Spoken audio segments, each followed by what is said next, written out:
for illumined life to be birthed into form. I am the truth. I am the light.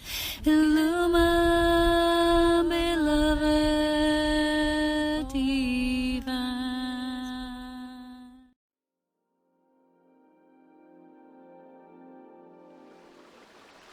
So welcome again, everyone, to this beautiful sacred space with me here today. I found this creek by the water space, which means that the water coming from the hills, from the mountains is running through. We have quite some of these streams, and I found one today to speak to you. And I want to speak to you about something that Spirit has been addressing lately through our sessions that we were doing and through me, the voice of Aurea, voice of Spirit speaking through me. And I wanted to talk about longing, and not just in general, because we know longing for something or someone and what it means, but I wanted to present a higher version of manifesting through longing at a higher vibration ratio, in opposition to the manifestation tactics that we're being told about, that we're being taught in our current mainstream society. As you know, the main topic of my current videos is the beloved path integration, what some people call the twin soul journey through Illumined Union. And Illumined Union is not something that's just automatically here.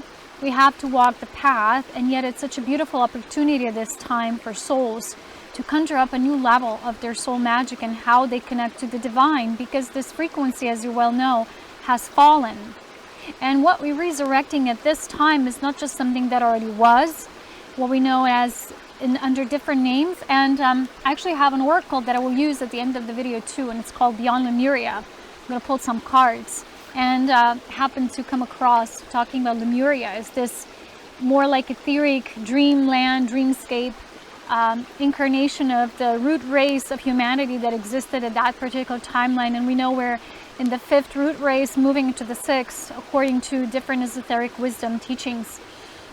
But where we are now, and the path that seeds this through, the movement of this path forward, is this beloved path.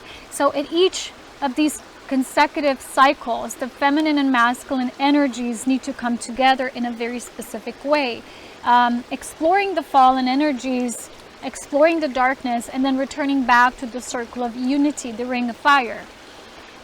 This summer, as I've already mentioned, we have a very specific opportunity. We're still under the period of grace somehow, although after that period there will be a different eruption of light than we're used to so far. And somehow what's been shown to me as the source, as this beautiful, all-loving presence that we often call God, divinity of all life, is holding space for many of these souls who are somehow still in between. But after a specific time, there will be a closing of that gate. This doesn't mean, okay, there's a wrath and that which doesn't come through isn't invited. No, but there's a specific cycles that certain souls have been choosing. And a closing relates to a completion of that experience, but also an encumbering of that experience. Let's say if a particular mass of souls chooses that, they then need to be safeguarded, guarded in what they have chosen through Spirit, in their own soul dominion, and all the beautiful challenges they've moved through, showing they're worthy, showing their commitment and loyalty to God, choosing that path of righteousness, not self-righteousness, but righteousness. Because as you know, self-righteousness mostly leads into ego, clashes of wills, personal free will, serving the self, and pride and arrogance. We don't have to be a specifically arrogant person to have an inkling of that specific vibration still held within us. So this period of grace means that we were coexisting with these particular frequencies, lower, higher, all enmeshed, because the way our energies move, they need to interact with those soul presences that are a part of this game, that are a part of this union integration within the cycle.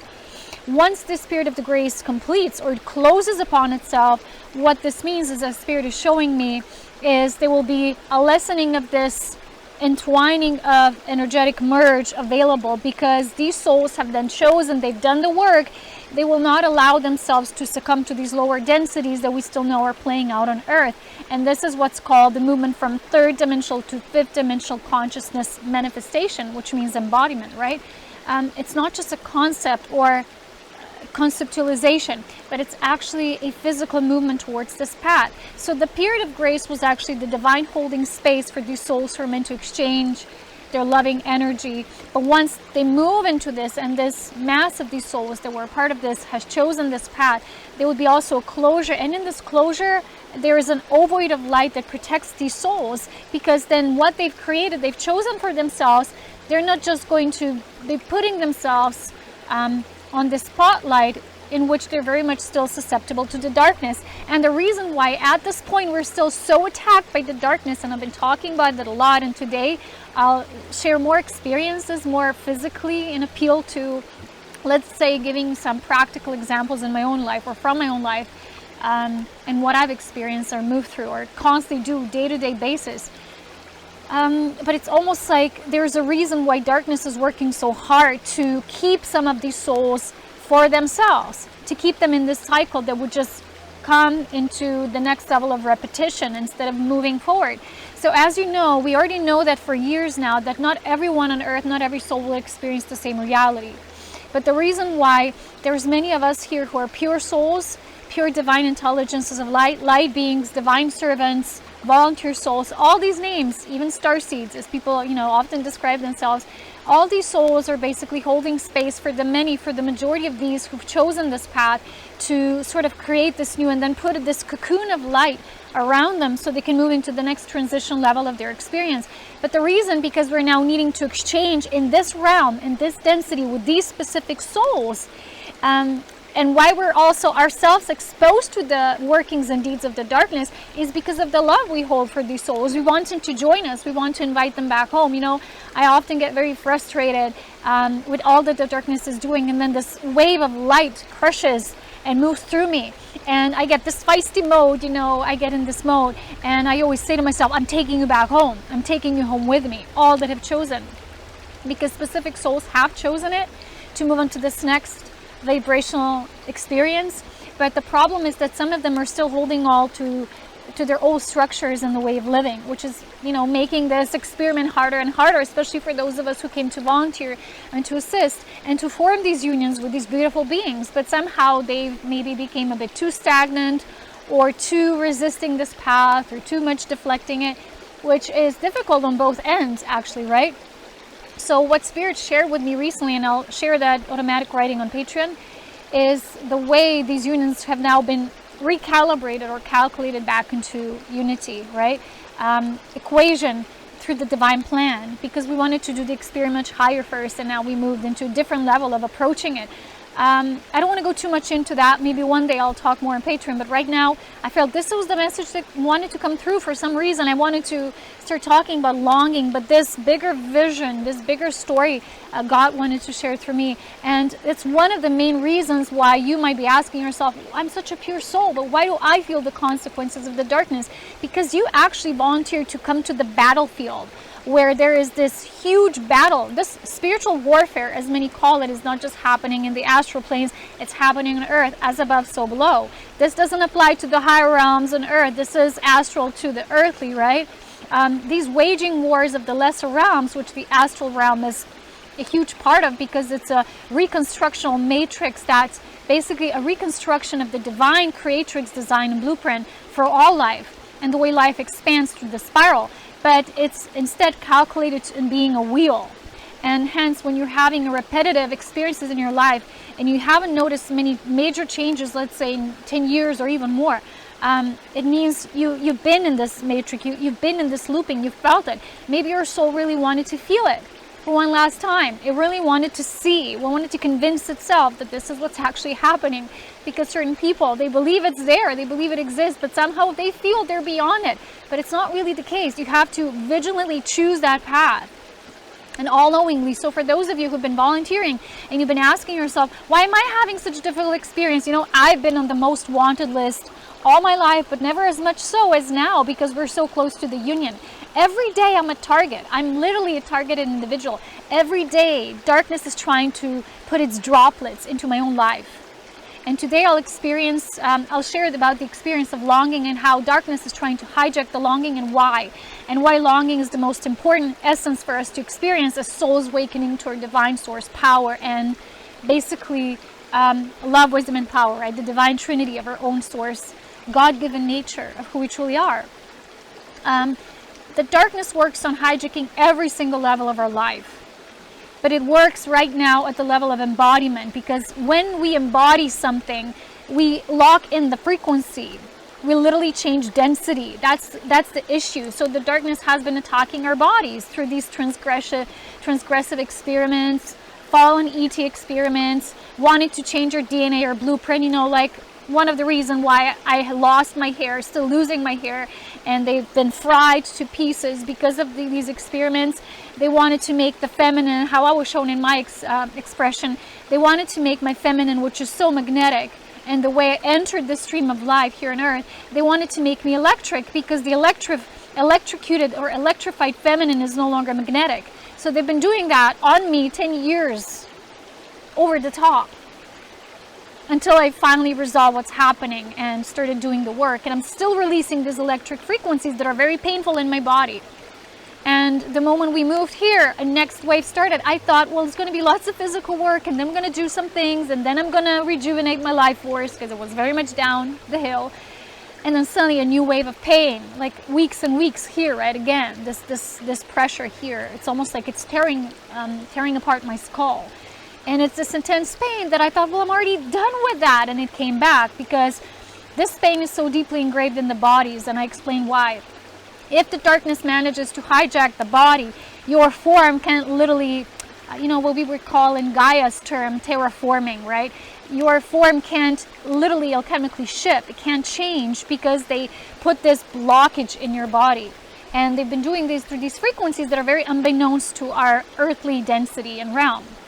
So it's very difficult to get them out of the body because the bodies are not used to such frequencies. So for us, it was quite an experiment to witness these energies. And in my own body, how many times when I work with different beings, and sometimes I'm very desperate and I just pray to God to save me from this pain. And my prayer recently has become, God, please just turn this pain, this suffering into pleasure, please, beloved God. And then these beings can come and they would say, well, we can help you and we can assist you. But the majority of the work lies upon you. You're the only one, the true magician, who can change that, right? So they said, once again, do the orgasmic cultivation and pulsar, because that's the only way. The orgasmic energy cultivates the life force in the body, and the pulsar releases it. And with that, it takes all the debris out of the body. And I still hope, and maybe one day, maybe in the different dimension, I don't know who we are coming, where there's a wave of beings we're moving to the next realm. And we've been feeling for a while now, we no longer belong to Earth. Earth is going to be terraforming in a new way.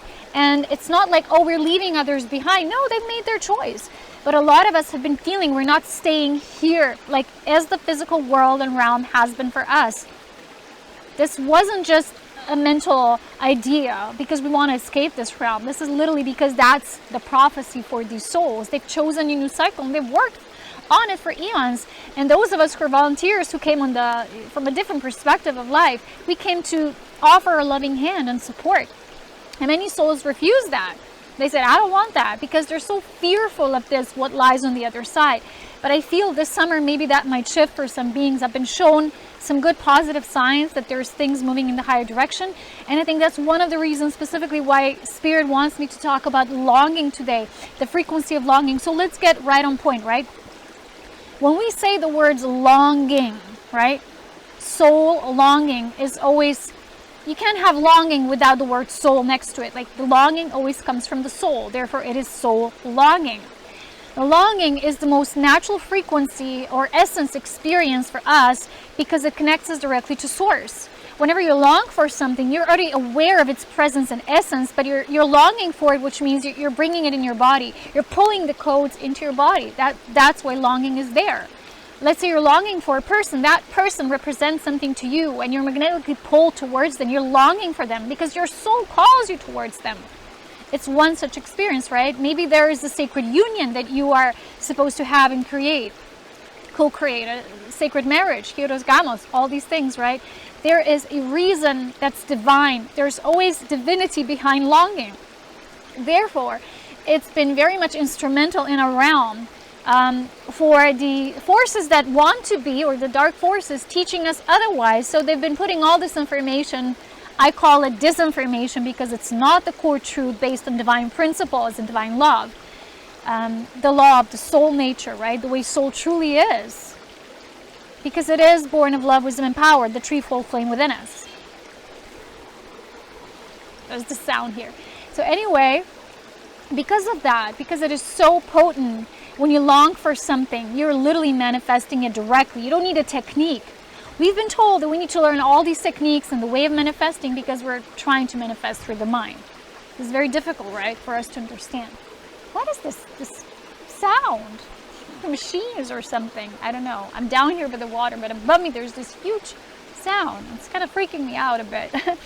So always when I get to an important topic, I've noticed that darkness is really trying to distract me, which is nothing new for me, right? Like, anyway, the reason why and how darkness hijacks longing, I'll explain today, is because if they manage to hijack the longing, they hijack our source connection directly. So my experience with that would be, I would be channeling a specific energy, feeling into and channeling specific energy for the day, and sometimes a very powerful, almost erotic energy of the beloved comes through, and I would feel it. That's been happening lately. We've done 3 coffee cup readings in a row that had sexual images in them, very beautiful images, but right, like very pinpointedly, like this is it, that's what it is. We've both been looking at it like, yep, that's what it is, that's what's in the cup. And I've been asking Source, what's this about? And I've been doing some cards, and again, the same thing, the lovers, the union coming together, there's this pull. And there's been a huge level of distraction, so we wouldn't stay in this energy, because it's not just enough for us to have this longing, but we need to cultivate it. We need to hold this space for a specific amount of while. The reason why the feminines are now so guided to hold the space is also because the masculines are now the more distorted ones. They're being hijacked through their work, their relationships, everything they've been doing. Because when you're distracted, you can't pull frequencies into your body, right? You can't manifest. Because the longing, you no longer think about it. And you think, oh, it's just mental, right? But it keeps coming back. Whatever something keeps coming back, it's not born of your thoughts. You're telling yourself, well, these are just thoughts, they're repetitive, it's coming back. No, because there's a higher reason why God keeps showing you something, keeps pulling you towards something. Because this is the next step for you. And the longing, if the darkness manages to kill the longing in you, then it won the game, literally, within one specific embodiment. And that's how they hijack the soul. The longing is the most sacred thing. It is the thing of the beloved. I've been longing for the beloved, like I've been holding the space of longing for the beloved for years back, the whole time that I've lived in that apartment, 7 years. And then through the transgression, it was like cut off from me. I couldn't feel it anymore. And then last year, around my birthday, I had the return of the beloved. That feeling came back. But it's been on and off. And what's been happening, each time I was in longing, the darkness came, made me doubt myself, doubt my abilities, doubt my love, who I love, how I love, the power of my love. It's been putting all these inception points of doubt in my head, like playing with me day to day on a daily basis. So I would like literally explode and lash out. And when I explode and lash out, I get into this defensive mode. That's how darkness hijacks you. When you're defensive, you get into that sword mode, right? The Queen of Swords, like deflecting energies back, like sending them back and thinking, well, that's natural, right? Because I'm defending my space. But where we are now, we're not there. We need to cultivate this openness now, Spirit has been showing me. And I've been writing about that, how the challenge now for the feminine is to keep staying in this loving presence. And even if the masculine would be, let's say, coming and approaching in a distorted way, there has to be a love for that as well, and acceptance, because they themselves are not necessarily distorted, but they've picked up that from society, from other sources, darkness basically manipulating and hijacking their own thoughts. Because if you're not powerful enough in your knowing, the thoughts will be the first one to go. And when you can hijack the thoughts, you're keeping someone in looping. They can no longer connect to the longing. The longing is direct experience. It comes to your body. The body just moves you. Let's say you wake up one day and without a reason, you feel a specific energy.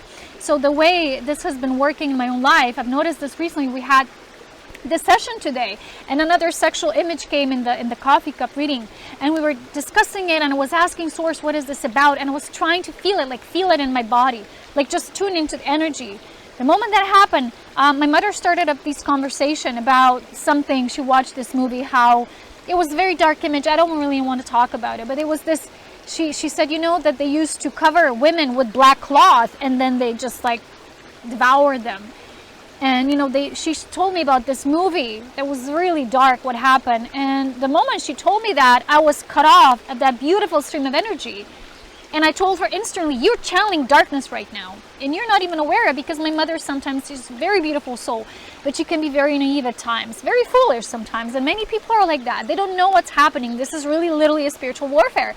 And the beings up there in the astral planes, they keep on waiting for their opportunity to jump in when you're not full in your power. That's what's happening all the time. And then there's beings beyond the astral plane. These are the puppeteers, right? But these are the puppet masters. And these are very, very dark beings. They've been the ones who've been working through my body and sending me these frequencies.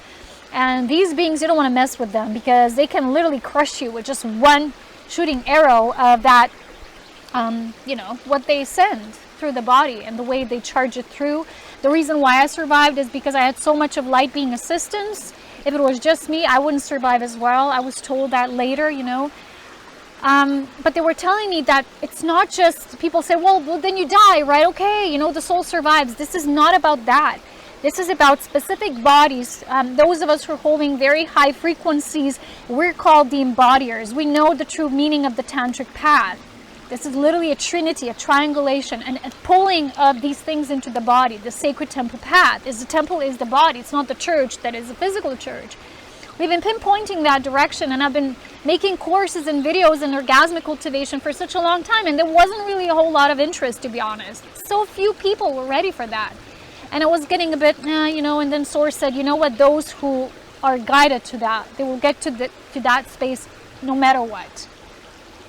But the reason why our bodies are important, not just us working from the light perspective or as a light being, you know, many times they'll say, why didn't I just stay unassisted like that? No, we needed a quotum, a light quotient that was embodied, that was necessary for this transfiguration to eventually occur.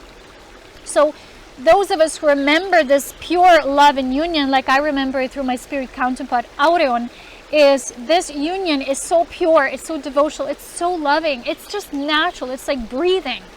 And this longing was pulled through our bodies. And we've been cultivating ourselves as this kind of beloved. You love that same way. You become the emanation of that love, the epitome of that love experience, right? And then people will be pulled to you for those reasons. And eventually someone would be pulled to you who would say, oh, I resonate with that. And you would interlock these frequencies. And it would be more to you than just someone who observes. They will lock in these frequencies because somehow they're meant to also be with you on this path. That's one example, but it all plays a specific role in the way how we call out to each other. We're like sirens singing these songs through our frequencies, broadcasting all the time. But the way the darkness works is, you know, have you noticed yourself, you're in this beautiful frequency and something happens right at that moment and you think it's just a coincidence? No, because you're meant to hold that frequency for a specific time and then something happens. I remember I was in these Alps years back, you know, when I had a Jeep Vitara. That was so cool. I had a Gran Vitara, white color, and I was driving these beautiful mountain roads, and I felt such amazing beloved energy. I felt like almost that person would manifest right in front of me, like pop. It was so pure because I was all alone. I was there in the fall season where there's not many people there. I had like mountains all to myself. The energy was so pure. There was no distractions, literally. But then something happened, and the moment I came home, I dropped the frequency, and they told me, you lost it. We were hoping you would hold it longer. And that's the point of this matrix. It keeps lowering us. It keeps hooking us into when we're meant to, you know, have that, not just have the longing, but pull in that frequency and hold it in our bodies. And hence the orgasmic cultivation and tantrical life force mastery is so important, because in that mastery, you don't get hijacked all the time. You're not this someone who's a naive, innocent little fool, beautiful nonetheless, but still innocently naive, because you don't know these things are actually happening. You think your life is just to earn money or to have a relationship or, you know, every day being the same. This reality in truth is so much more, and on daily basis people forget that. The moment they go into their routine, they're in the matrix, they're in it, they forget. That's the reason of the matrix, right? It sucks you in, it pulls you in. And you're no longer feeling the organic nature like the Lemurians did. They were so connected with nature, they were so in tune. And when I spend most of my time always in nature, I got such pure guidance because I lived outside. I live as one married to the great outdoors. Most people don't live like that. They get outside a bit on one walk and they already think, wow, I'm connected to nature. No, you're not really connected to nature until you really can experience its beauty and its wrath. Like here in the Alps, I've been through everything that nature has to offer. And it can be beautiful and it can also be raw, my beloveds. But all these things are keeping the strength of the body alive on the level that the darkness cannot hijack it as easily. That's why for me, I believe personally that if I lived in an easy kind of environment like the ocean, you know, I would love to live by the ocean, to be honest, in my next adventure. And I keep having this dream space where we go to with my mother. That's our place. That's our spot.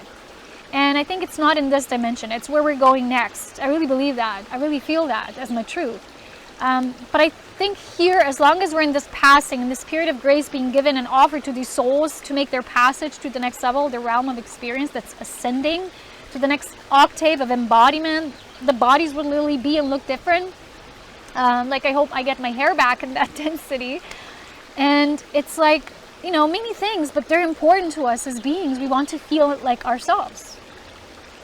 And so that's the reason why we're being so pulled and attacked, you know, and all these things. Like, I get that all the time. Like, I had this terrible pain in the last few days. And then Spirit said, we'll just do orgasmic cultivation. And the moment I decided that, I went straight to my bed and I said, okay, I'm going to do it. I'm going to start with the breathing practice. I'm going to continue. Because it's literally for my own health. I need to save myself from this pain. You know, I need to cultivate enough orgasmic energy that feeds the body love, and love is the ultimate healer. And the moment that happened, you know, this huge meat fly comes in and starts flying on my room, and I'm like, of course,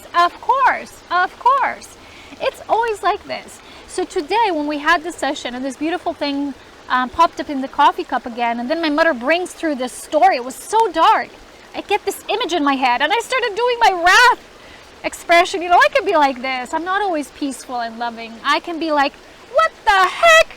How on earth did you do this? How dare you? This is our sacred space. And you start talking about these things. And I was really feisty because I'm really protective of our sessions and what I do. This for me is no game. This is like, you know, I'm just like a normal human too. But then when I do the work, hey, that work is sacred. Don't bring shit into that work. And she wasn't attentive. Right? She channeled this image that the darkness gave her, and as an empath, I took on that image as an imprint. It just left in my head because it wanted to ruin the beautiful frequency I was getting through the messages and the cards and directly from source, trying to tune in. And the moment that happened, she brings that through. And I told her, I said, don't believe me what you just did now, channeling darkness. Go and speak to your beloved Jesus, who's her guide. And she saw him doing like this to her, and he often does like that. And I was like, see, I told you. You never believe me, but you always believe him. Sometimes it is like that, you know? Because when you have someone in front of you, well, they're still human, but I'm a divine human. I know things. I know instantly when it's the darkness calling and not the light, because the light does not do that. And I said, don't bring these things when we're doing our sessions into conversation just randomly. You have to be so vigilant in what we're doing, what we're actually holding space for.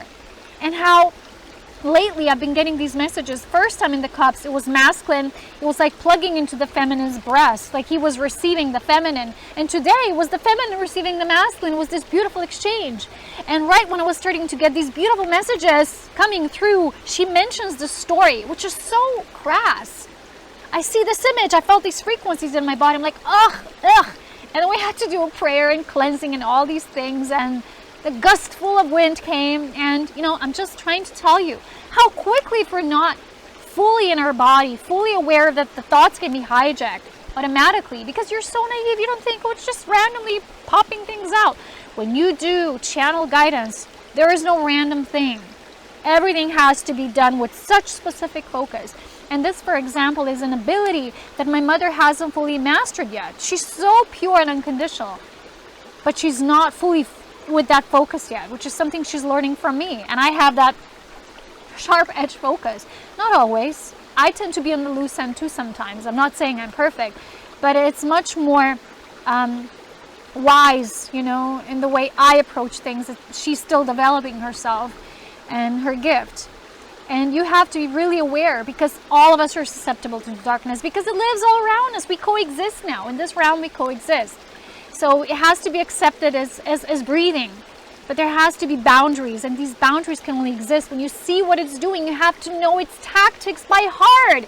If you're woken, you know, when we had teachers in school, when you had to learn a specific subject, and they told you, you have to know it so well that if we wake you up in the middle of the night, you will start reciting the letters and the names and the dates. Like, yeah, right. This is the same thing. When you're woken up in the middle of the night, you have to know the tactics of the dark, right? And so what I had in my coffee cup just yesterday, because I was tormented the entire night, something happened. I'll share another story, an example of what the darkness does and how I had to expose another level of it. And every day is like this for me, just like more exposure, more exposure. Like you're doing like this, like with the ping pong, right? Keep like with the bat, right? Lashing it off. And I was tormented the entire night with this terrible pain. And because it was in the middle of the night, I wasn't prepared. I was very much like half asleep and tired and exhausted. I couldn't move. It like clenched me in. And I was just asking, please, please help me. And the only thing I got was guidance to do the pulsar. But at the moment I couldn't. I was just lying down. I was like wasted. And then I got this guidance. I need to do it every day before bedtime, because it will create an eruption of light. Will make it impossible for dark to hijack me in the middle of the night. So the next morning, what I get in my coffee cup is the devil with its horns hovering above a being in bed. Me. I was in bed. The devil was hovering above me, doing its thing, like keeping its paws, putting it into me. It's like disgusting, but it's happening. It is happening. As much as disgusting that it is, we have to see it for what it is and be neutral about it, but also be like, hey, hell no, you know, no way. I have to learn my lessons too as a human. I have to get in my source of power. So when it comes to the self, the body, and then we've talked about how the darkness now wants to hijack the unions, the love that is born of that union, which is magnetic. So the same night when they were tormenting me all this night through these frequencies and pain in my body, just before waking up, I get this like telepathic message from someone in my life saying they no longer want to do anything with me anymore. They don't want to have anything to do with me anymore, and I'm bad for them and something like that. And I wake up. I was so devastated. I was so sad. I'm like, why? They removed themselves from me completely in the light. They don't want to see the light. I was so in distress, in this anxious state. And we did the ceremony, we did the healing, and then throughout the day I kept asking these questions. And I asked, Spirit, was that really coming from the person? And my team said, no, it's the illusionist. It's the illusionist. Don't fall for them. Don't fall for them. Can't you see? Can't you see? Sometimes they would repeat 3 times, you know, like, can't you see? Can't you see? Can't you see? You already know how they are, how they be, yo. And it is really like that. And life just got so hard. When I look back 10 years ago, 2011, 2012, it's like, we thought life was difficult then. We had difficult choices to make, to stay, to leave, you know, to be with someone, to not be with someone. And now it's totally different playground, my beloveds, because this is really real now. That was all just preparation. And a lot of us had to leave each other because we needed to first really know ourselves, who we are, and the work we're supposed to do in this world. And that was the truth for me. And so the darkness plays very dirty, okay? So you have to know your longing is the ultimate key. Don't let it be hijacked, okay? And don't fall for everything they will tell you. So we're going to Beyond Lemuria cards now. This is the pocket edition. You know, I have so many cards that I left the mini ones because they don't take up so much space in case I have to move again one day. Oh, God forbid. Being number 8, right? So I pulled some. I don't know how much battery I have left on my device because it wasn't fully charged, but let's hope this pulls through. So let's read them one by one as I got them. These are, as you can see, like beautiful images. I'll show you the images first. No, we'll do one by one. Sorry. Sometimes I can make up my mind so fast. The first one, this one, is called High Heart Chakra Ecstatic Bliss. And I'll read you the messages. This card taps into the blissful oneness we feel as we drop our edges and protective containers. This is the place where we feel held and seen enough to flow into oneness, where the eternal part of me meets the eternal part of you, right? As in union. This is the selfless state where our higher selves commune for illuminating perspective on how we share, gift, and lift others in our joyful overflow. Consider your life purpose by exploring what allows you to give and joy. First. Number 2, Earth Star Chakra Initiation. This one says, you're standing at a gateway, see? Into the unknown with trust in your heart, ancient remembering your soul, and inner illumination to light the way. You have access to the seed of creation, the spark of existence, and the codes that hold the blueprints of who and what we are. This place is clear and grounded despite moving through multidimensional realms and able to bridge worlds while functioning in physical reality. The higher reach for the divine and the realms of spirit, the more important it is to anchor deeply to the earth. Next. This one was the first one actually came out. She's a beautiful Queen of Light. It says graceful receptivity, gracious. If there were a manual for optimal human experience, one of the most potent points would be gratitude. It is the backbone of all spiritual practice. When we shift our perspective from what we're lacking, needing, and desiring, we temporarily replace the survival factor with the resonance for thriving. Giving and receptivity is a two-way flow. Each allows space for the other. Gratitude, self-love, and self-worth are interwoven with the capacity to receive. Together, they nourish your soul. Step into your heart space by listing all you are grateful for and notice how full you start to feel. From here, your giving capacity can spiral upward. There's nowhere to go but up when you're in that energy. Then we have this beautiful one with 2 dolphins, and opening, it's called alignment. You can manifest the life you wish to call in. Look at where your desires are being seated. If your plans or dreams aren't unfolding as you would like, take a closer look at other areas in your life. Is something out of step with integrity? Are you making decisions through fear or love? If it is through fear or avoidance, your manifestations may seem to backfire. To encourage you back into balance, become a vibrational match for what you desire. Instead of striving harder, cultivate the feeling of already having all you seek. You will be surprised at what this shift in perspective creates. Beautiful resonance. And we're not just aligning with ourselves, but if you want to be in aligned partnership or relationship with someone, you have to be aligned with yourself.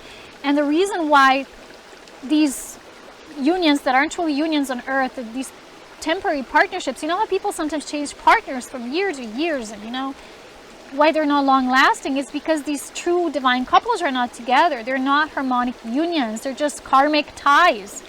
And it's not based on the foundation of true love. We talked about it a few videos back, that if the foundation is not the temple, the self, the seat of the soul through God, the spark of life, and then on true love with the self, with the other, it will clash and collide, and people will change their partners and just seek more and more. It's based on seeking, the love that's based on seeking instead of self-fulfillment.